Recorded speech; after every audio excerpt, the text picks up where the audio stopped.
में गले तब तो बोले कि द्वापुरी का अंत समय था वो और कलयुग की बारी आई थी।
द्वापुर का अंतिम समय कलयुग का नंबर आने वाला जब पांडव लोग गए थे हिमालय में गले तब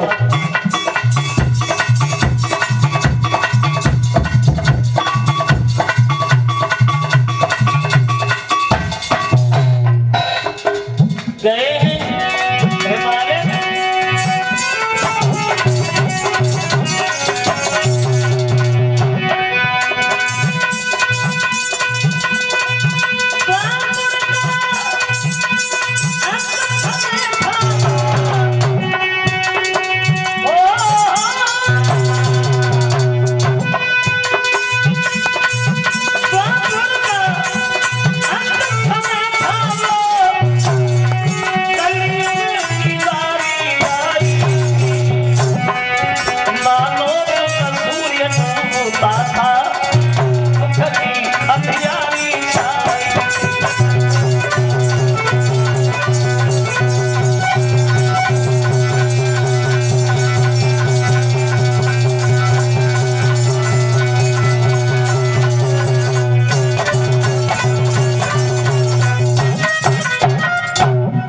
द्वापुर का अंतिम समय कलयुग का नंबर आने वाला जब पांडव गए थे हिमालय में गले तब। अगर ऐसे नहीं समझ में आ रहा है तो ऐसे समझो। तो द्वापुर चिता पे लेटा हुआ था और कलयुग जो था ये पालना में खेल रहा था जब पांडव लोग गए थे हिमालय में तब। अब क्या होगा? अब पांडव तो चले गए हिमालय में गलने, अब परीक्षित बने हैं राजा। तो इन परीक्षित का एक नियम था रोजाना शिकार खेलने वन में जाना। अब परीक्षित शिकार तो रोज करने जाते थे वन में, लेकिन एक दिन इन्होंने घोड़ा सजवाया और घोड़ा सजवा करके चले महाराज परीक्षित शिकार खेलने के लिए। देखो अब वहां अरे सैया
शिकार तो कुछ नहीं नजर आया परीक्षित को।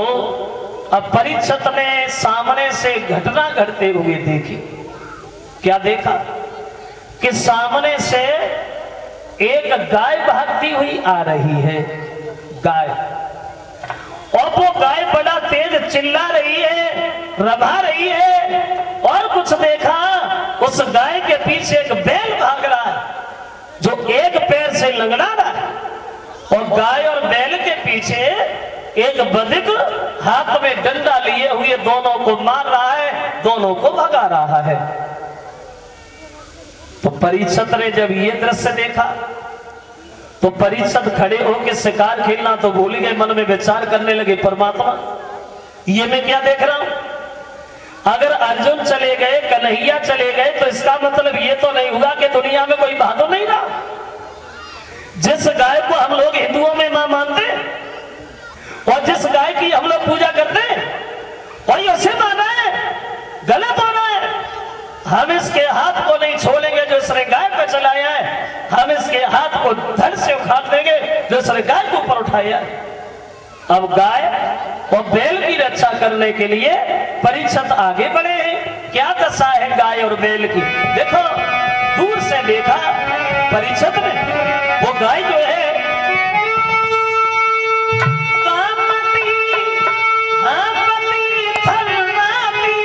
और थमती है, कहीं उछलती है और रोती है, कहीं लम्हाती है और चलती है, कहीं अटकती है।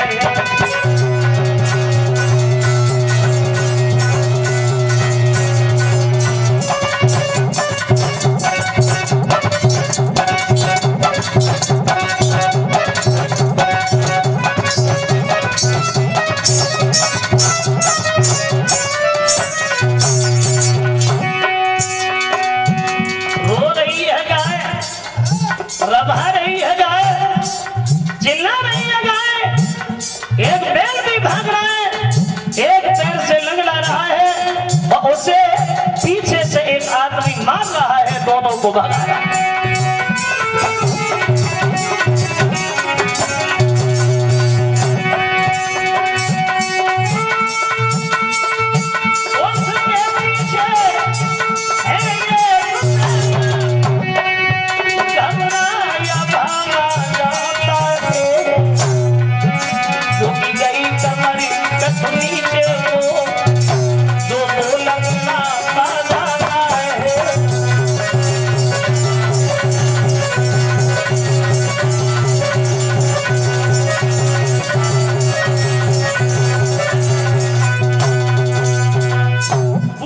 देख रहे महाराज, अब गाय और बैल की रक्षा करने के लिए धनुष उठाया और आगे बढ़े गए और उस बधिक से बोले, क्यों रे इधर आ, तेरी हिम्मत कैसे पड़ेगी जो तूने गाय के ऊपर हाथ उठाया? कौन है तू? तेरे हाथ को नहीं छोड़ेगा जो तूने गाय पे चलाया है, मैं तेरे हाथ को काट डाले।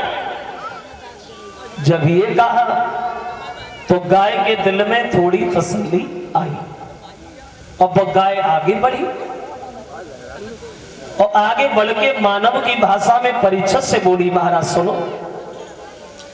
आप जो हमें साधारण गाय समझ रहे हो, हम कोई साधारण गाय नहीं है। कौन हो? तो कहने लगी, महाराज मैं पृथ्वी हूं, पृथ्वी। और जो तुम ये बैल के रूप में बैल देख रहे, ये भी बैल नहीं है। बोलिए कौन है? जवाब दिया, ये है धर्म। धर्म। और जो ये हमें मार रहा है, जो हमें ये परेशान कर रहा है, जो ये हमें भगा रहा है, ये कोई गैर नहीं है, जय है कलियुग महाराज, जय है कलियुग।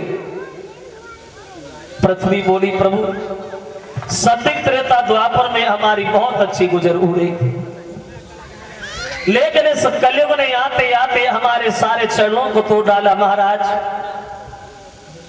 बोली, मेरे ऊपर कितना भी भार बढ़ा, मैं कभी ढाने से नहीं घबराई, लेकिन ये कलयुग के पापों का भार मुझसे सहन नहीं हो रहा, इसलिए हम लोग इस जगह को छोड़ के अब जा रहे हैं, अब हम यहां नहीं रहे।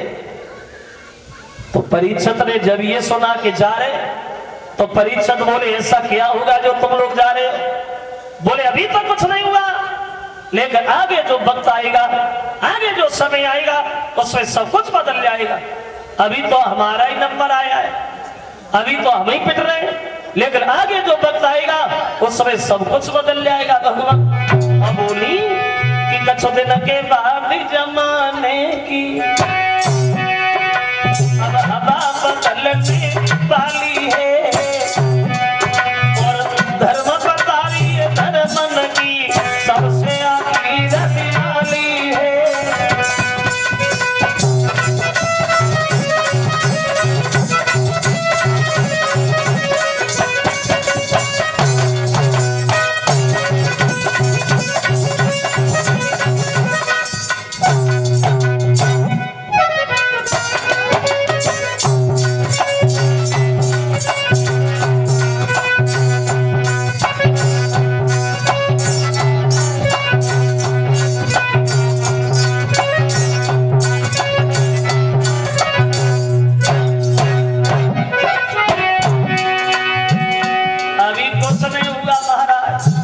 लेकिन आगे जो वक्त आएगा उसमें सब कुछ बदल जाएगा।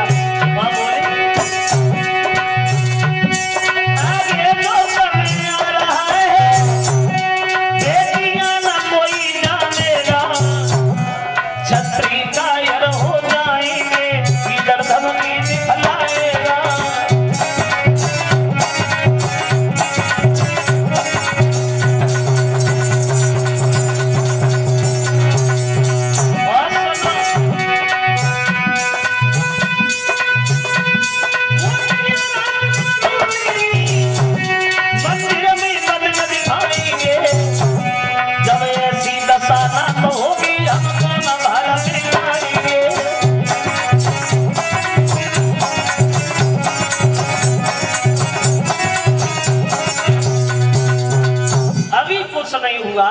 लेकिन आगे जो वक्त आएगा उसमें सब कुछ बदल जाएगा। धर्म कोने में बैठ के रोएंगे और ये पाप गलियों में किलकारियां भर के खेलेगा। मूर्तियां रात दिन टूटेंगी और मंदिर में बदक दिखाएंगे और जब ऐसी दशा ना तो होगी तो हम कौन भाड़ में जाएंगे। इसलिए हमने तो फैसला कर लिया अब हम यहाँ नहीं रहेंगे, अब हम तो जा रहे हैं। तब तक बैल जो है धर्म खड़े हैं बैल के रूप में, वो आगे बढ़े बोले महाराज इनकी सुन ली अब हमारी भी सुन ली। बोले तुम भी कहो। तो वो बोले महाराज मेरी बात ये है, आपको बात नहीं पता, अरे पाप हुई मेरे राजा रे पाप हो गए सतवादी रे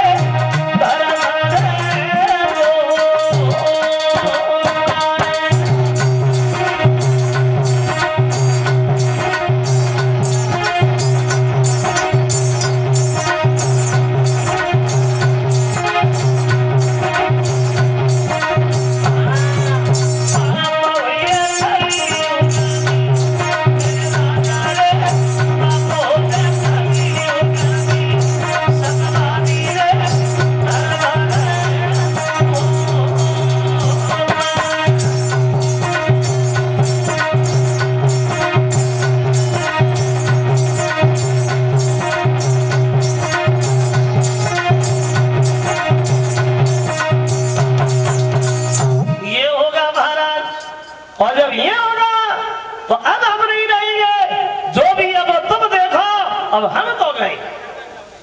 तो परीक्षित जी ने जब ये सुना तो तलवार उठाई और आगे बढ़े और कलियुग से जाके बोले इधर आप कलियुग महाराज, भाई तुम्हारे आने से पृथ्वी परेशान, तुम्हारे आने से धर्म रो रहे, तुम्हारे आने से ये सब लोग कष्ट में हैं, तुम्हारे अंदर तो अवगुण है, कोई गुण नहीं है।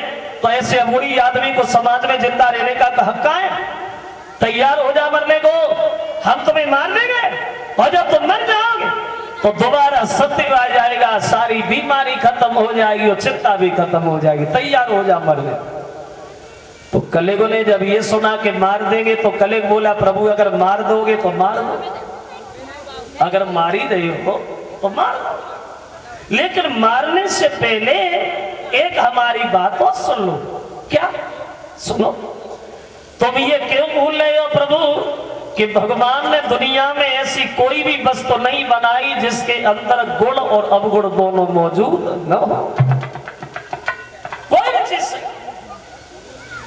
अगर किसी के अंदर अवगुण ही अवगुण है, गौर से देखोगे तो एक गुण उसके भी अंदर निकल आएगा। लेकिन आदमी के अवगुण जल्दी नजर आने लगते, गुण बाद में पता चलते। और दुनिया भर में हर आदमी को अपनी भलाई और दूसरे की बुराई दिखाई देती। कोई भी आदमी हो, अपनी भलाई और दूसरे की बुराई। और पानी के अंदर घुलनी है,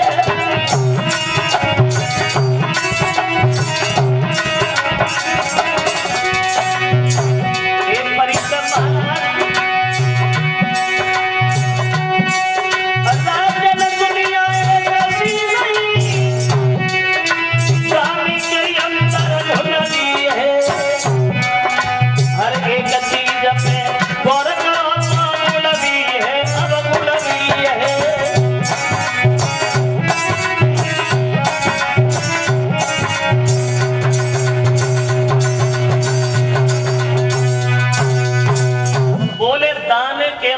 भी है महाराज। इसलिए मेरी बात मानो, हमारे आपने अवगुण तो सुन लिए लेकिन आपने हमारे गुण नहीं सुने। तो परीक्षित जी बोले क्या तुम्हारे अंदर गुण है? बोले हाँ हमारे अंदर भी गुण है। क्या गुण है? अब तो कलयुग अपनी बड़ाई करने लगा अपने मुंह से, सबसे बड़ा और सबसे पहला हमारे अंदर ये गुण है। क्या गुण है? तो कलयुग परीक्षित से बोला महाराज पहला गुण सुनो। कौन सा है? तो बोले कि कलयुग केवल नाम आधारा, और सुमिरी सुमिरी नर उतर नहीं पारा।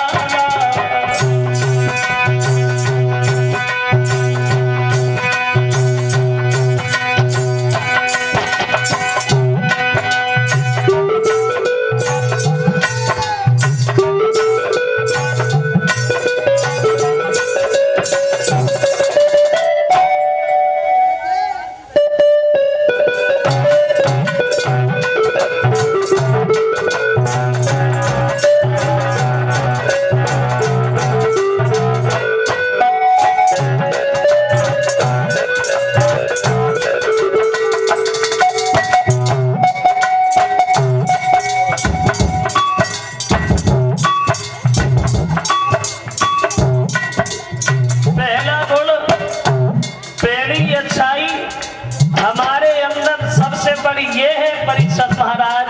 वो कहता है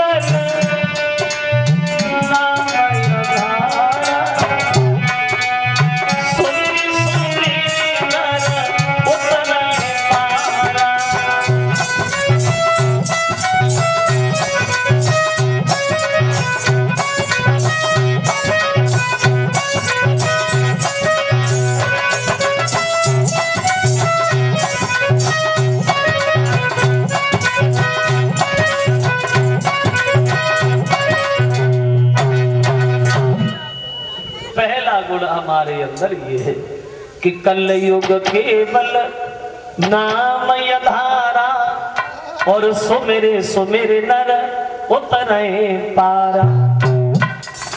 सतयुग त्रेता द्वापर में एक नियम था। कलयुग बोला क्या नियम था? बोले पहले नियम ये था, पहले आदमी भगवान की हजारों साल तपस्या करता था, हजारों वर्ष भजन करता था, फिर भी भगवान के दर्शन उसे प्राप्त नहीं हुआ करते थे। कलयुग बोला महाराज मेरे पास इतना वक्त नहीं है जो आदमी हजारों साल जिंदा रहे और भजन करता रहे। मैं ये नहीं कहता काम छोड़े, वो सब दिन ही भजन किया करो, वो 2-4 दिन में फुर्सत होए तो राम राम ले लिया करो। मैं ये थोड़ी कहता हूं सुबह से शाम और शाम से सुबह अपने भजन में लगे रहो, काम ना करो। बोले काम भी जरूरी है और साथ साथ नाम भी जरूरी है। जितना वक्त मिले, जितना समय मिले भगवान के लिए वही बहुत है। एक घड़ी आधी घड़ी आधे में बुनियाद, जितना वक्त मिल जाए, जितना समय मिल जाए भगवान का भजन करने को वही बहुत है। क्योंकि आदमी की उम्र नहीं है कलयुग में। कलयुग कहता मेरे पास आदमी की जिंदगी नहीं है, और ये बात भी सच।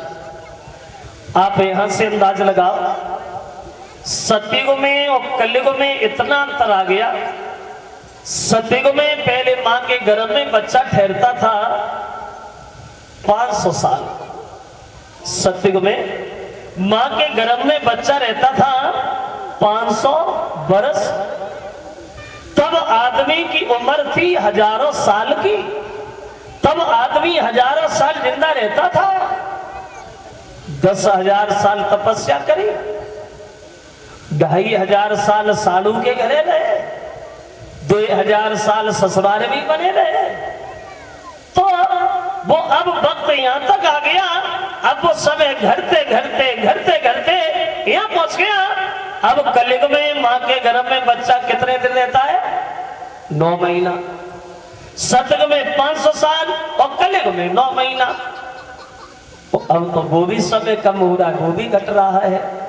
कच कच भगवान के दिया से 9 महीना में पहुंचा तो ना है, कोई 7 कोई होगा, कोई 8 कोई होगा। अब वो भी समय कम हो रहा है। अब आदमी खूब जिंदा रहे, खूब जिए तो 120 साल तक जिंदा रह सकता है, बस 120 साल। और अब तो भैया 120 साल तक पहुंचना बहुत बड़ी मुसीबत है। खूब ताकत लगाई, खूब दवा खाई तो पहुंच गए 60-70 लो ना झोरा उठाओ चल रहे। जे नहीं मालूम पड़ा कब आए कब निकलेंगे। देखते देखते लड़कपन, देखते देखते जवानी, देखते देखते बुढ़ापा और देखते देखते मौत। जन्मे और गए, जन्मे और गए, उसी को कहते हैं जग। जा से जन्मे और गा से गए, वही है जग। सब चले गए, कोई नहीं रहा। और देखो जाना तो सबको है, ये तो हर ही आदमी जानता है, किसी को नहीं रहना। जाना सबको है, लेकिन जाना तो उसी का माना जाता है जिसके जाने के बाद रह जाने वाले लोग बरसों तक उसका नाम लेते रहे, उसे याद करते रहे, आंसू बहाते रहे। और ऐसे बन के न जियो जो तुम्हारे जाने के बाद लोग तुम्हें भूल जाए, तुम्हें गालियां दे। कभी आपने अंदाज किया हो, कुछ लोग जब दुनिया छोड़ के जाते तो लोग उनके पीछे महाराज चले गए कुछ कर।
कबीरदास कहते हैं कैसा है ये शरीर रूपी महल जिसमें जीव आत्मा निवास करती है, लेकिन जब निकलती है तो मालूम भी नहीं पड़ती है। बोले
का मतलब है वो तो कलेब ने कह दिया प्रभु पहला गुण तो ये है कि कल युग के बल यानी इस जन्म में करो और इस जन्म का फल तुम्हें अगले जन्म में मिलेगा। इस जन्म में करो और अगले जन्म का इंतजार करो।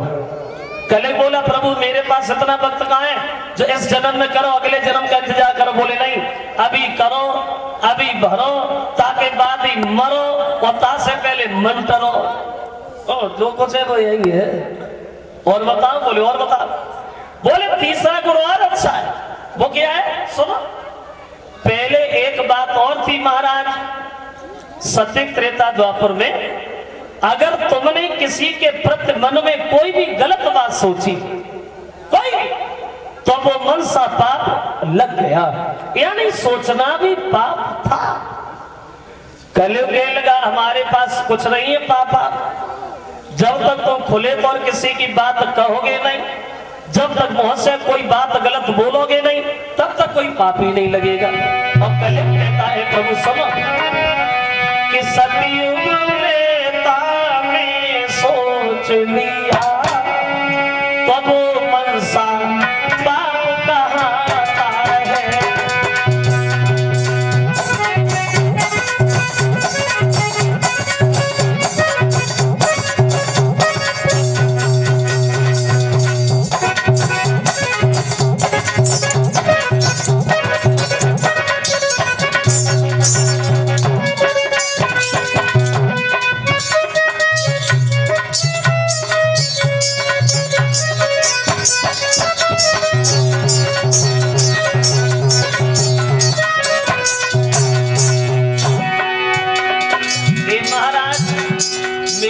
कोई पाप नहीं है, कोई गलत बोलोगे नहीं तो पाप नहीं लगेगा। हाँ बोले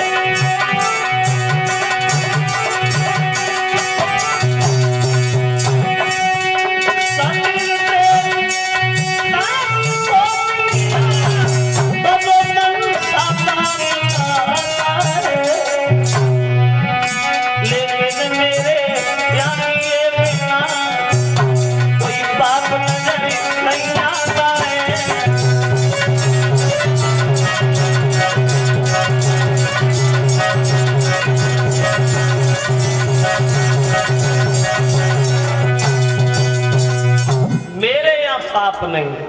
तुम जब तक कोई गलत बात बोलोगे नहीं तब तक पाप नहीं लगेगा। और बात ये भी है प्रभु, लोग खुद तो उल्टा काम करते हैं और दोष गले पे रख देते कि कलयुग है। जब तुम कोई गलत काम करोगे नहीं तो भाई गलत होगा कैसे। और बात ये भी है, हम सज्जन आदमी को तो अमृत के समान है और जो गलत लोग हैं हम उनके लिए जहर के समान है। अब गुण और अवगुण जो भी थे वो हमने सब आपको बता दिए। अब फैसला तुम्हारे ऊपर है, मारोगे या छोड़ोगे। अब बोलो तुम क्या करोगे। तो परीक्षित ने जब ये सुना तो परीक्षित बोले क्यों कलिंग महाराज, भाई वैसे तुम्हारी ये सफाई सुन के अब ऐसा लगता है कि तुम्हें मारना भी गलत है, तुम्हें मारना भी गलत है और इस तरह से छोड़ना भी गलत है। मतलब पूरी बात सुन लो। मतलब हम तुम्हें कुछ जगह बताएंगे, तुम उन्हीं जगह पे रहोगे, हर जगह तुम नहीं रहोगे। कहाँ रहोगे। तो परीक्षित जो है वो कलियुग को जगह बताने लगे। तुम कहाँ रहोगे कलियुग महाराज। सुनो देखो कलियुग कहाँ रहता है, कलियुग की कहाँ जगह है। तो परीक्षित उन्हें जगह बता रहे हैं। सुनो, जहां जुआ खेला जाएगा वहां रहोगे, ठीक है। जहां झूठ बोला जाए वहां रहोगे, बोले वो भी ठीक है। जिस घर में गुरु का सम्मान ना हो, भगवान का ध्यान ना हो वहां रहोगे, बोले वो भी बढ़िया है। जहां शराब पी जाती हो वहां रहोगे, बोले बहुत ही बढ़िया है। और कहां रहोगे। तो बोले सुनो कलियुग महाराज कहां रहोगे, हमारी बात सुनो। बोले कि जिस जगह खेला जाए और झूठी गपोलियां चलती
और बोले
ये जगह हम तुम्हें दे रहे हैं, इन सब जगहों पे तुम रहोगे। तो कलियुग जो है वो परीक्षित से एक बात कहता है, महाराज अगर गलत ना लगे, बुरा न लगे तो एक बात बोलूं, कहो। बोले तुम्हें जितनी गलत गलत जगह ढूंढने से मिली वो सब हमें ही पकड़ा दे हैं? जहाँ जुआ खेला जाएगा हम बाहर आएंगे, शराब पी जाएगी हम वहां से हटेंगे ही नहीं, जिंदगी भर ऐसी बुद्धि देते रहेंगे, कभी सुख से सोने ही नहीं देंगे। अरे कोई ऐसी जगह तो हमें जाते जाते बताते जाओ जब थोड़ी देर बैठ के थोड़ा विश्राम कर ले, थोड़ा आराम कर ले। जब ये कहा कि आराम कर ले तो बाद में परिषद के मुंह से ये और निकल गया, अगर आराम की बात है तो तुम सोने में हो रहोगे। काय में रहोगे? सोने में। अब क्या हुआ? पृथ्वी जो है वो गाय के रूप से गायब हो गए और बैल के रूप से धर्म भी गायब हो गए। अब कलिग मन में सोच रहा है वह हम क्या करें? अब कलिगों ने देखा कि परीक्षा सोने का मुकुट तो पहले ही है, तो इन्होंने मुझसे ये तो कह दिया कि तुम सोने में रहो, तो अंत काय को भटके लाए के सर पे ही बैठ लेता, हमारा क्या जा रहा है? अब कलिगों ने वहां अरे कलियुग छोड़ो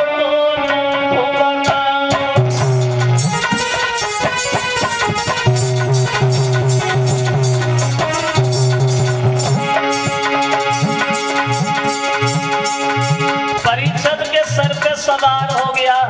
देखिए घटना घटी परिषद के साथ, और जब परिषद के सर पे कलियुग सवार हुआ, अब परिषद धर्म की बातें तो भूली है, इन्हें घमंड हो गया।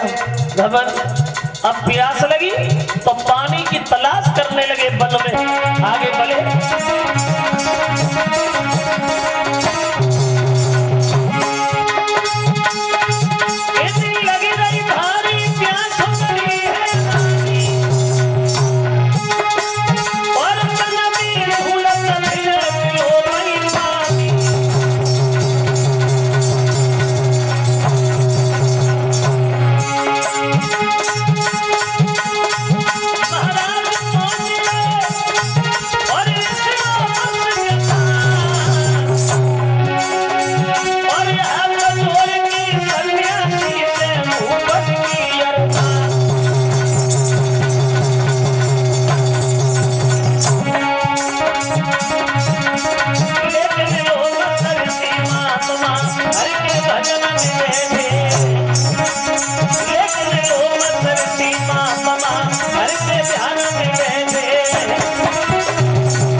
हो गया परिषद के कलियुग, और जब कलियुग परिषद के सर पे सवार हुआ तो ये आगे बढ़े हैं पाने की तलाश करते हुए।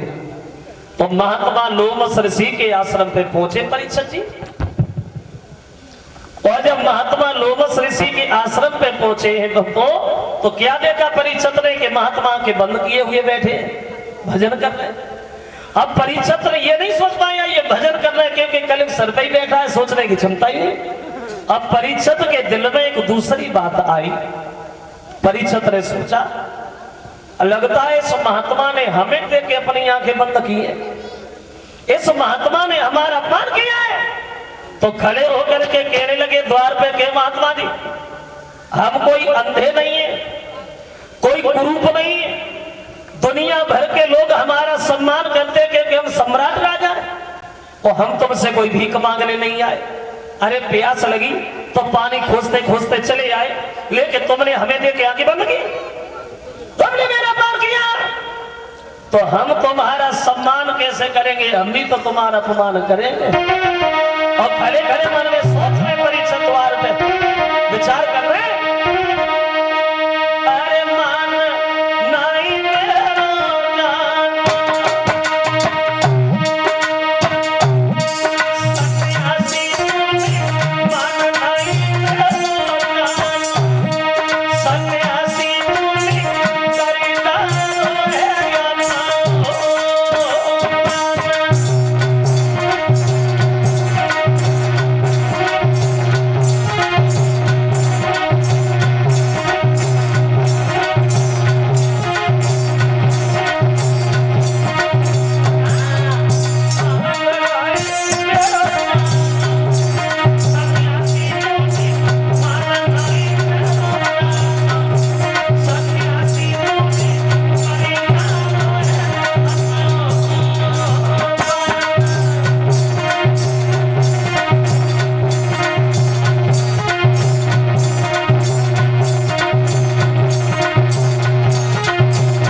अपमान किया है महात्मा जी, और जब तुमने हमारा अपमान किया है तो हम तुम्हारा सम्मान कैसे करें? हम भी अपमान करना अच्छी तरह से जानते हैं। तो देखा परीक्षित ने वहीं पास में एक मरा हुआ सर्प पड़ा है। उस मरे हुए सर्प को धनुष के बल से उठा लिया और आगे बढ़े और महात्मा की गर्दन में डाल दिया। मरे हुए सर्प को उठाया और लोमस महात्मा की गर्दन में डाल दिया। बोले तुमने हमारा अपमान किया, हमने तुम्हारा कर दिया, बराबर हो गए। अब चल रही है परीक्षा जी, देखिए धनुष के बल से सांप को पलीनो झपटी उठाई।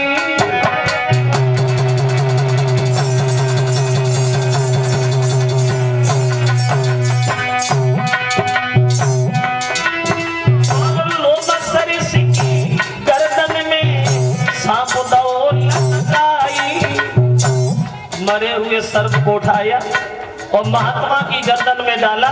तुमने हमारा अपमान किया, हमने तुम्हारा कर दिया, बराबर हो गए। चल दिए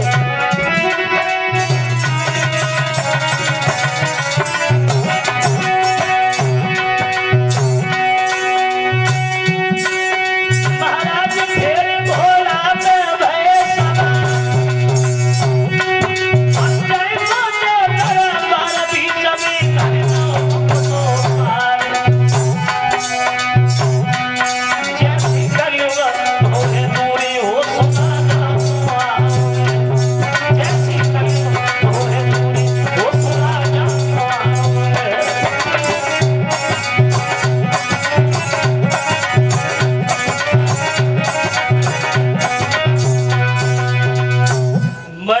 सर्प को उठाया और महात्मा की गर्दन में डाला और चुपचाप निकले गए वहां।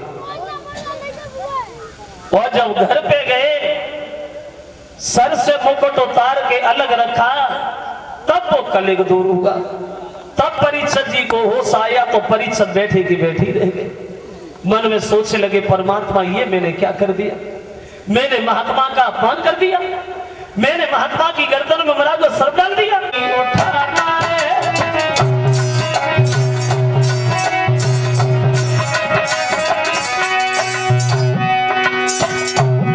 जरा ध्यान दें, चलते चलते अगर किसी का पैर फिसल जाए और कोई जमीन पे गिर जाए तो देखने वाले को तरस आ जाता है, उसे भाग के उठा लेता, भैया कहीं चोट तो नहीं लगती। लेकिन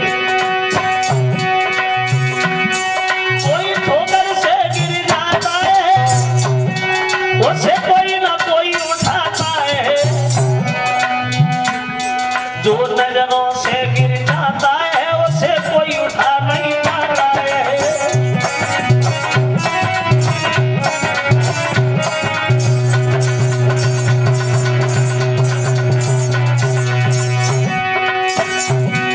अगर चलते चलते किसी का पैर फिसल जाए, कोई गिर जाए, तो देखने वाले को तरस आता, उसे उठा लेता है। लेकिन जब आदमी आदमी की नजर से गिरता है तो उसे भगवान भी माफ नहीं करता। और सुनो, कपड़ा में दाग लग जाता है तो वो धोने से छूट जाता है। जब कुल में दाग लग जाता है उसे कोई छुड़ा नहीं पाता है।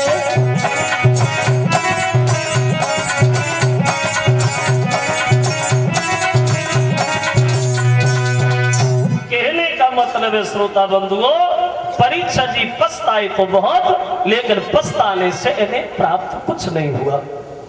क्योंकि तब तक श्रृंगी ऋषि ने परीक्षित महाराज को श्राप दे दिया और बोले, हे महाराज, जिस दौलत के घमंड में फंस करके तो महात्माओं का सम्मान करना भूल गए, जिस दौलत के घमंड में आकर के सारी मर्यादा की दीवार तो भूल गए, इस मरे हुए सर्प को मरा समझ करके गर्दन में डाल तो गए हो।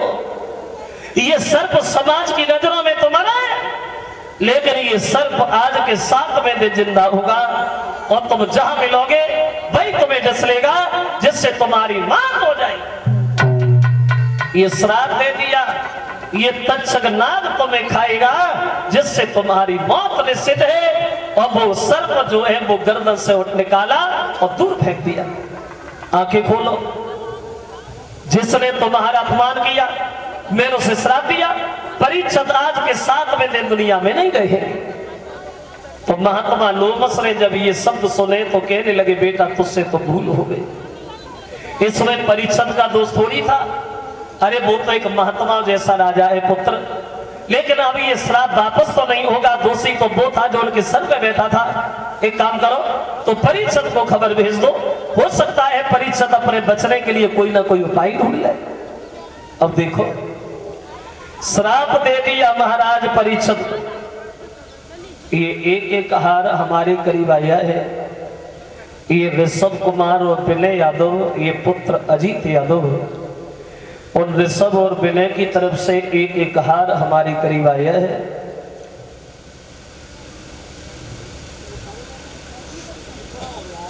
और ये 50 रुपया हमें भेंट कर रहे हैं। ये रिंकू यादव नगला डांडा के रहने वाले हैं। उनकी तरफ से ये 50 रुपये आए हैं। लिखा है, बैठ के गम की तन्हाइयों में।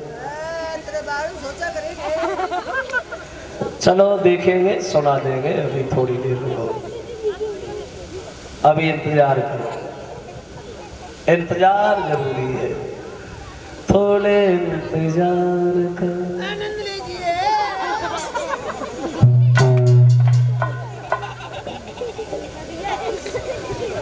खबर मिली है महाराज परीक्षित को कि महात्मा का श्राप लग गया है, तुम आज के 7वें दिन मर जाओगे, तुम्हारी मौत हो जाएगी। तो मौत का नाम